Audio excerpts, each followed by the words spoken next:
तो आज है वो हमारा लेक्चर नंबर 14 है मैकेनिक्स का। तो प्रीवियसली हमने कल जो है वो कॉनिकल पेंडुलम जो है उसको स्टडी किया था। तो आज हमने जो है वो रोटर को स्टडी करना है।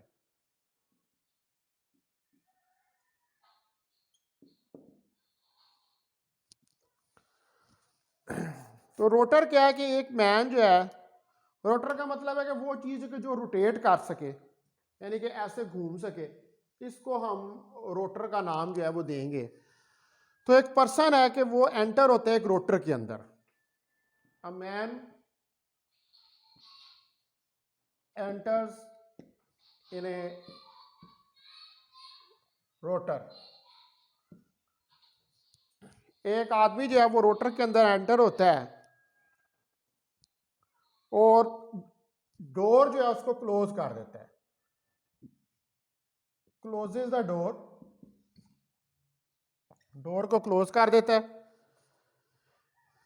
And stand up against the wall of the rotor, और खड़ा हो जाता है रोटर की वॉल के अगेंस्ट। और इसको जो है वो मोशन दी जाती है, इज सेट इनटू मोशन, यानी कि मूव करवाया जाता है and gradually increases its rotational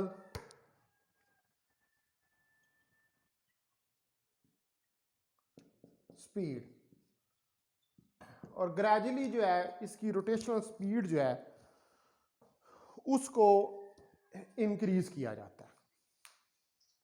ठीक है, क्या है कि सिस्टम क्या है कि एक रोटर है, एक मैन एंटर होता है उस रोटर के अंदर, डोर को बंद कर देता है, अपने आप को वॉल के साथ लगा देता है और रोटर को मूव करवाना शुरू कर देते हैं। तो जो हमारे पास पर्टिकुलर स्पीड है, एक पर्टिकुलर स्पीड जो है,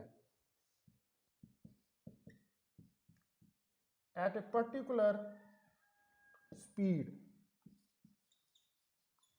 एक पर्टिकुलर स्पीड के ऊपर द फ्लोर, जो फर्श है नीचे आदमी के, the floor below the man is open, जो नीचे फर्श है उस आदमी के वो ओपन हो जाता है डाउनवर्ड, डाउनवर्ड डायरेक्शन में।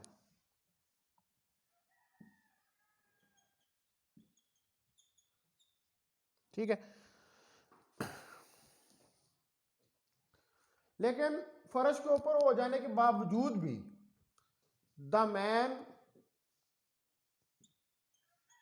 डज नॉट फॉल, लेकिन आदमी जो है वो नीचे नहीं गिरता।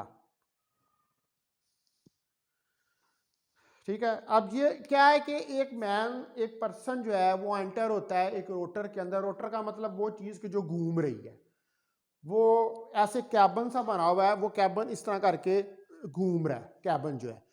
वो आदमी एंटर होता है, एंटर होने के बाद जो वॉल ऑफ रोटर है उसके साथ अपने आप को लगा लेता है, उसके बाद रोटर घूमना शुरू कर देता है, फिर उसकी स्पीड बढ़ती है, फिर एक पर्टिकुलर स्पीड के ऊपर जो रोटर के नीचे फर्श होता है वो ओपन हो जाता है। ठीक है, डाउनवर्ड डायरेक्शन में, लेकिन वो आदमी नीचे की तरफ नहीं गिरता, क्योंकि वो जो है वो साथ लगा हुआ है रोटर की दीवार के साथ। तो वो जब फर्श नीचे से ओपन भी हो, वैसे तो ग्रेविटी जो है उसको नीचे की तरफ खींचेगी तो उसको नीचे गिर जाना चाहिए, लेकिन वो नीचे की तरफ नहीं गिरता। अब ये जो क्रिटिकल स्पीड है कि वो स्पीड के जिसके ऊपर वो नीचे नहीं गिरता, हमने वो स्पीड जो है उसको फाइंड करना है।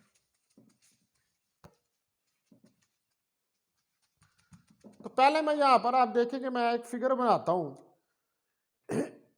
ये देखें कि आपके पास ये एक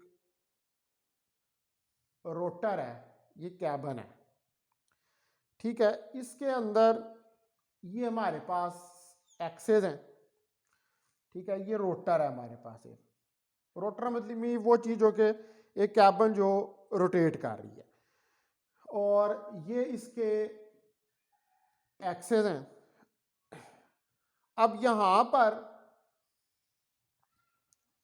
इस जगह के ऊपर ये एक बंदा खड़ा है, ये पर्सन है, ठीक है। इस पर्सन के ऊपर अब जो एक तो फोर्स लग रही है नॉर्मल फोर्स, ये दूसरा इसके ऊपर ग्रेविटी एक्ट कर रहा है नीचे की तरफ mg, ठीक है। और इधर यहां पर एक फ्रिक्शन की फोर्स भी होगी fs, जो ये ऊपर की तरफ इसकी अपोजिट डायरेक्शन में लगेगी।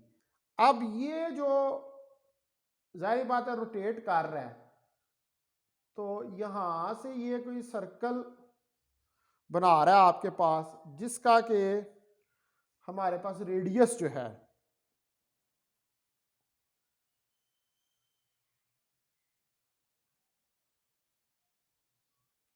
वो r के बराबर है,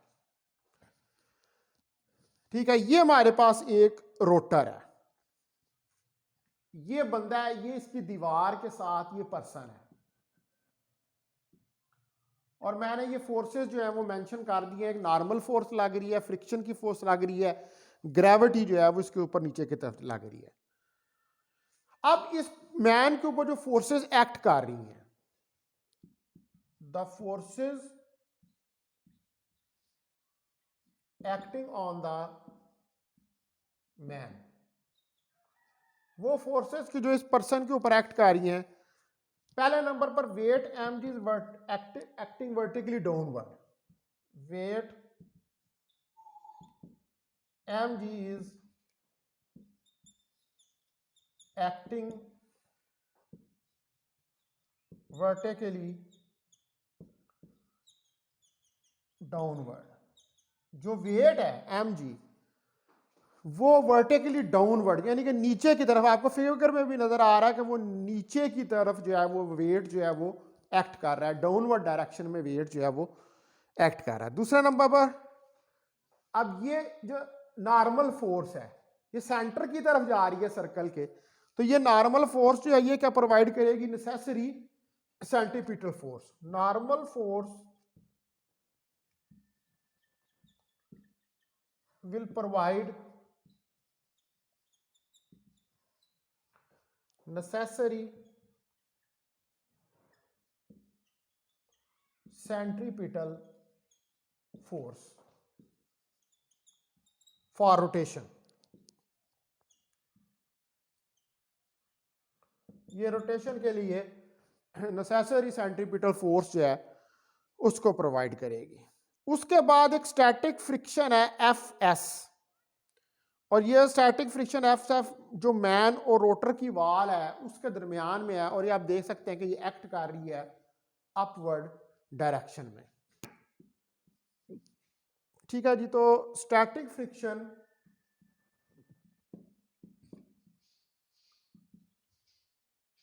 Fs, इसको हमने Fs का नाम दिया, between man and the wall of the rotor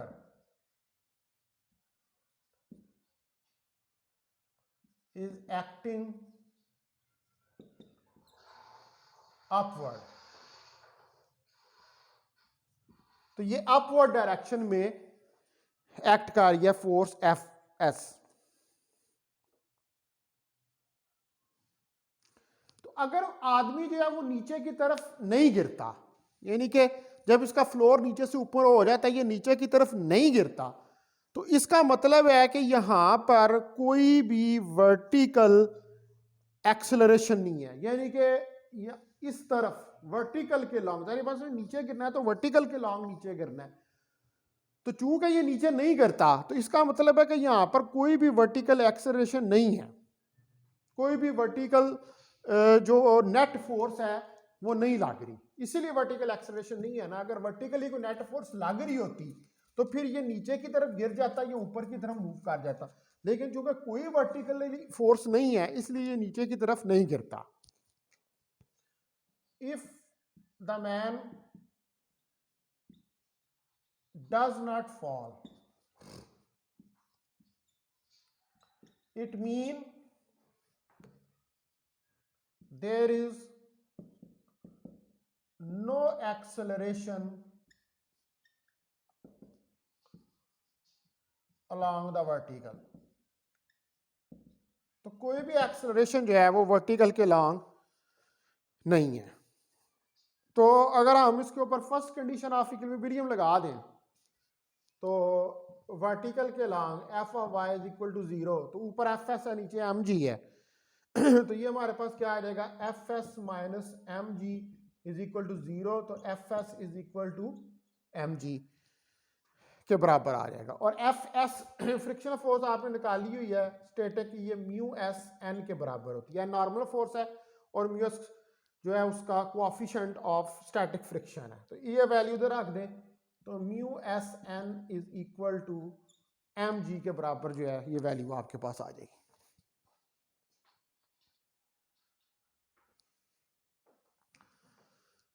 ठीक है, तो इसको आप कह दें कि ये कोई हमारे पास इक्वेशन नंबर 1 जो है वो आ गई है। It give it name equation number 1। इसको कोई इक्वेशन नंबर 1 का नाम जो है वो आप दे दें।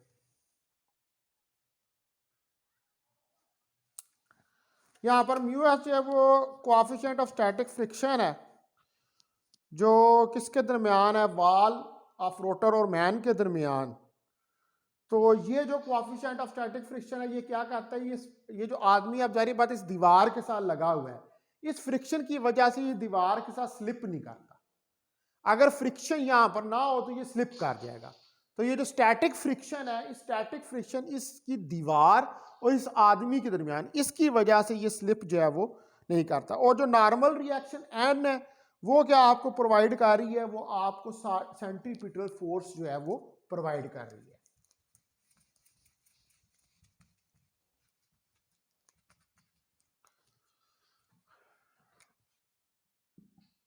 The normal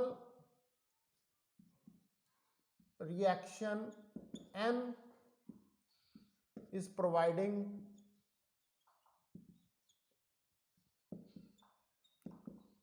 the centripetal force।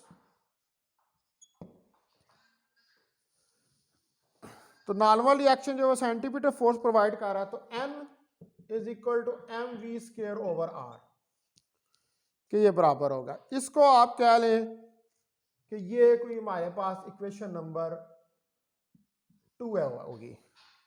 अब आप इसके अंदर, इस इक्वेशन नंबर 2 के अंदर जो है ये n की वैल्यू जो है इसको इक्वेशन नंबर 1 के अंदर सब्स्टिट्यूट कर दें। जो आपने अभी पीछे इक्वेशन नंबर 1 जो है वो राइट डाउन की है, mu S N is equal to M G. ये n की वैल्यू यहां पर रखें तो mu S into M V square over R is equal to M G. अब आप देख सकते हैं कि यहां से m से कैंसिल हो जाएगा, तो mu S V square over R is equal to जी।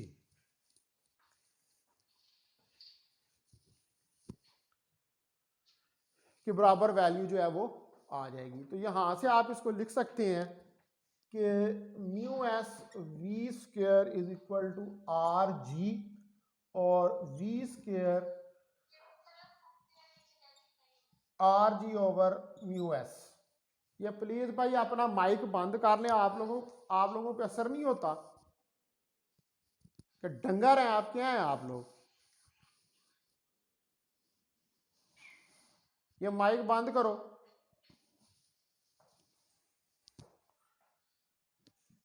तो v जो है that is equal to R G over mu S under root के बराबर आ जाएगा ये।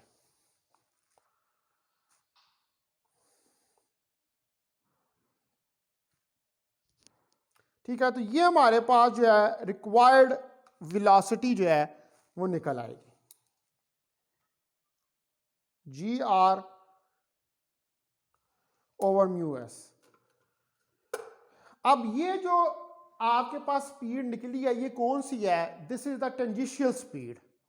और ये वो टेंजेंशियल स्पीड है कि जो ऑब्जेक्ट है या ये जो पर्सन है, ये जो दीवार के साथ लगा हुआ है रोटर के, इसको स्लिप होने से बचाती है। तो इस अबव रिलेशन से हमें ये पता चलता है कि जो स्पीड है वो इंडिपेंडेंट है मास ऑफ द मैन से और डिपेंड करती है on the radius of the rotor and mu S, यानी कि जो कांस्टेंट है of coefficient of static friction. तो ये वेलोसिटी v जो है, this is the required expression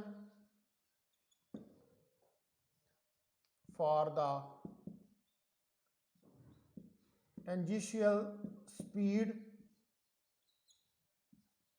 which prevent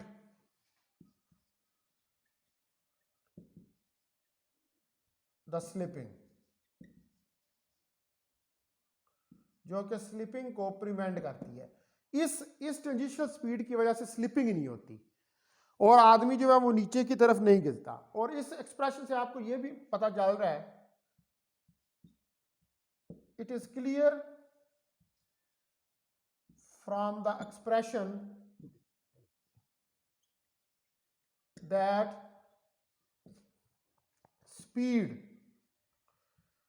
is independent of mass of man, कि स्पीड जो है वो इंडिपेंडेंट है मास ऑफ मैन से। अब इसके अंदर तो आपको कहीं पर भी जो है वो मास तो नहीं नजर आ रहा, ठीक है। तो स्पीड जो है वो किन पर डिपेंड कर रही है? रेडियस के ऊपर, ग्रेविटी के ऊपर और वी एस के ऊपर, यानी कि रेडियस ऑफ रोटर जो है उसके ऊपर डिपेंड कर रही है, ग्रेविटी के ऊपर डिपेंड कर रही है और म्यू एस के ऊपर डिपेंड कर रही है। तो ये अक्सर वो पेपर के अंदर क्वेश्चन पूछ लेता है कि आप रोटर के ऊपर राइट नोट लिखें या रोटर की जो टेंजेंशियल वेलोसिटी है उसको कैलकुलेट करें। अब ये आपका चैप्टर जो है ये ख़त्म हो गया, ठीक है। आज आप डेट नोट कर लें, तो एक हफ्ते के अंदर अंदर आपने इसकी जो है वो शॉर्ट क्वेश्चन और न्यूमेरिकल्स जो हैं उसकी असाइनमेंट जो है वो मुझे जमा करानी है। आज की डेट आप नोट कर लें, आज से एक हफ्ते के बाद इसके पीछे जो शॉर्ट क्वेश्चन न्यूमेरिकल दिए हुए हैं वो करके आपने मुझे, और लेकिन वो जो है चले आप 10 दिन ले लें, 10 दिन के बाद आपने मुझे जमा करानी है, लेकिन उन सवालों को समझ के करके करवाना है। और जहाँ से समझ नहीं आता पहले आप लोगों ने खुद समझना है उसको, ठीक है। एक दूसरे से समझना है, एक दूसरे को समझाना है। कुछ अच्छे स्टूडेंट भी होते हैं, एक दूसरे को समझाना है, एक दूसरे से समझना है, ठीक है। जब नहीं एक दूसरे से समझ आएगी, चारों ना चार लाचार हो जाएंगे आप, फिर उसके बाद आपने मेरे साथ व्हाट्सएप के ऊपर कांटेक्ट करना है। बगैर एफर्ट किए, खुद से डिस्कशन किए बगैर मुंह उठा के जो है वो मुझे मैसेज नहीं कर देना, ठीक है जी। ये बात में हल अब आपको समझ आ गई होगी। तो ये असाइनमेंट के लिए 10 दिन ले लें आप, आज से आगे 10 दिन। अब मैं नेक्स्ट चैप्टर जो है वो शुरू करने लगा हूँ, चैप्टर नंबर 3 जो है, और इसकी मैं आपको अनसीन असाइनमेंट भी दूंगा। तो चैप्टर नंबर 3 जो है ये वर्क, पावर और एनर्जी से रिलेटेड है, ठीक है। तो हमने ज़रा इसका कंसेप्ट थोड़ा सा वर्क, पावर और एनर्जी का जो है उसको क्लियर करना है।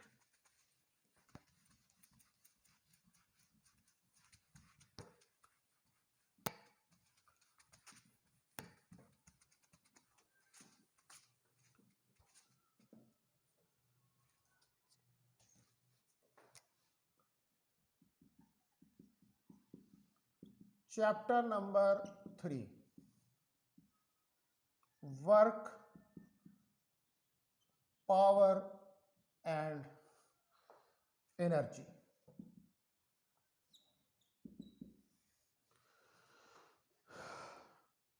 पहला इस पर जो आर्टिकल हम पढ़ेंगे वो होगा work done with constant force. तो वर्क डन जो है ये आपने फर्स्ट ईयर का जो 4th चैप्टर है उसके अंदर वर्क डन को पढ़ा हुआ है।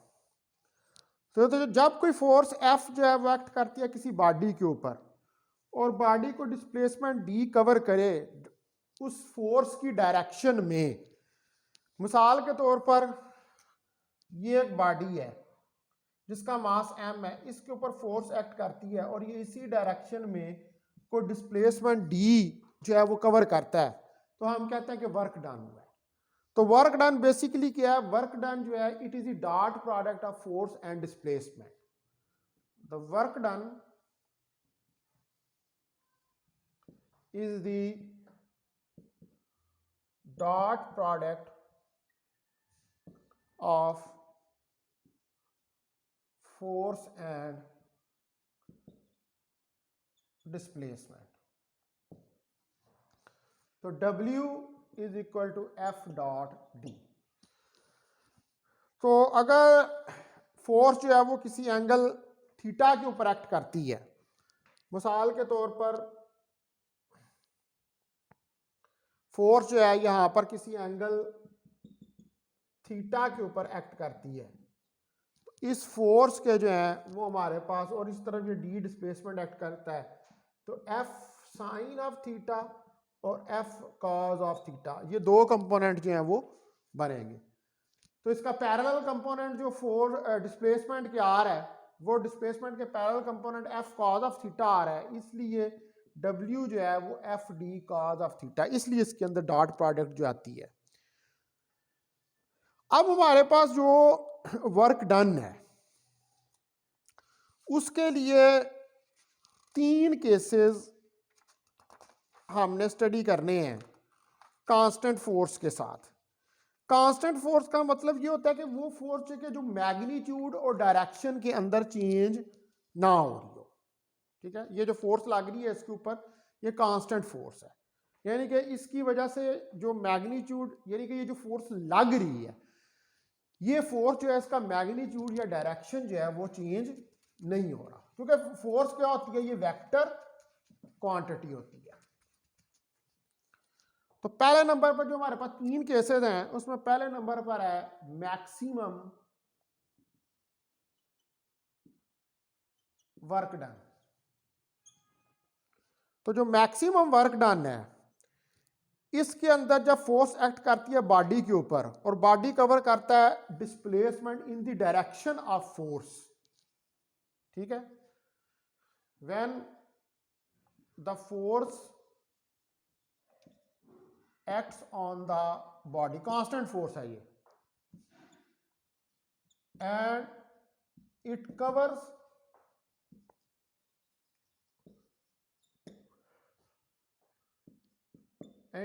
the displacement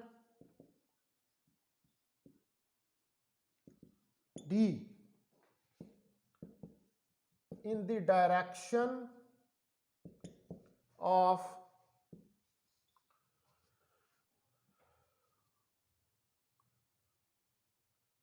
force. और अगर ये वर्क डिस्प्लेसमेंट कवर करे डायरेक्शन ऑफ फोर्स में, तो जो एंगल है डिस्प्लेसमेंट और फोर्स के दरमियान, ठीक है, then theta will be equal to 0 degree. दोनों पैरेलल हैं, एक ही डायरेक्शन में है, तो इसलिए W is equal to F D cos of theta. तो W maximum F D cos 0 degree, और आपको पता है कि कॉस 0 डिग्री जो है वो 1 के बराबर होता है, इसलिए W maximum is equal to F T. तो अगर फोर्स और डिस्प्लेसमेंट के दरमियान में एंगल थीटा 0 डिग्री के बराबर हो, यानी कि फोर्स और डिस्प्लेसमेंट के वेक्टर्स जो हैं ये फोर्स का वेक्टर और ये डिस्प्लेसमेंट का वेक्टर, ये दोनों एक दूसरे के पैरेलल होंगे तो थीटा 0 डिग्री होगा। तो इस सूरत में आपका जो वर्क डन है उस वर्क डन की वैल्यू जो है वो मैक्सिमम होगी। तो ये फर्स्ट केस था। उसके बाद मिनिमम वर्क डन, दूसरा केस जो है वो हम देखते हैं।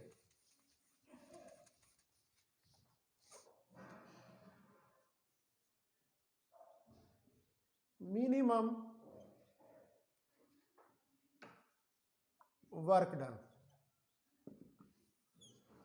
यानी कि कम वर्क डन जो है, मिनिमाइज, कम से कम, जब जो एंगल है वो 90 डिग्री हो, ठीक है, यानी कि बॉडी डिस्प्लेसमेंट और वेलोसिटी, अगर उसके दरमियान angle, if theta is 90 degree between F and D, अगर थीटा 90 डिग्री हो एफ और डी के दरमियान, यानी कि W F dot D is equal to F D cos of theta. तो W minimum F D cos 90 degree, और cos 90 degree आपको पता है कि 0 के बराबर होता है। तो W minimum is equal to 0। तो इसकी एग्जांपल क्या होगी कि अगर कोई बॉडी सर्कुलर पाथ में मूव कर रही हो, क्योंकि जब कोई बॉडी सर्कुलर पाथ में मूव करती है तो डिस्प्लेसमेंट जो होता है वो टेंजेंट टू द सर्कल होता है, और सेंट्रीपिटल फोर्स हमेशा सेंटर की तरफ एक्ट करती है। तो उस सूरत में फोर्स और डिस्प्लेसमेंट, यानी कि सेंट्रीपिटल फोर्स और डिस्प्लेसमेंट के दरमियान जो एंगल है वो 90 डिग्री का। ये देखिए, ये फोर्स का वेक्टर है जो ये सेंटर की तरफ एक्ट कर रहा है, सेंटीमीटर फोर्स का, और ये डिस्प्लेसमेंट है जो टेंजेंट टू द सर्कल है। तो इनके दरमियान में एंगल जो है वो 90 डिग्री बन रहा है। तो मिनिमम वर्क डन की जो एग्जांपल है, the example of minimum work done is the circular motion of an object, यानी कि जब कोई ऑब्जेक्ट सर्कल में मूव कर रहा हो तो उसके ऊपर जो वर्क डन हो रहा होता है वो 0 के बराबर होता है, यानी कि कोई वर्क डन जो है उसके ऊपर नहीं हो रहा होता। इसी तरह हमारे पास तीसरे नंबर के ऊपर जो है वो है मिनिमम वर्क डन, बल्कि मिनिमम नहीं, आप इसको कहें कि नेगेटिव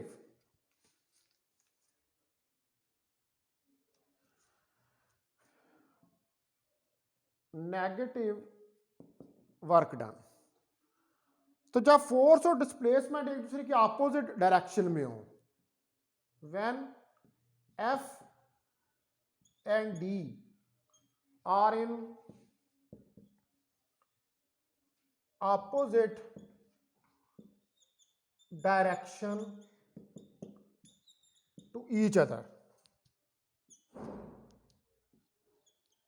यानी कि जो फोर्स और डिस्प्लेसमेंट का वेक्टर है वो ऑपोजिट हो, यानी कि थीटा 180 डिग्री हो आपके पास।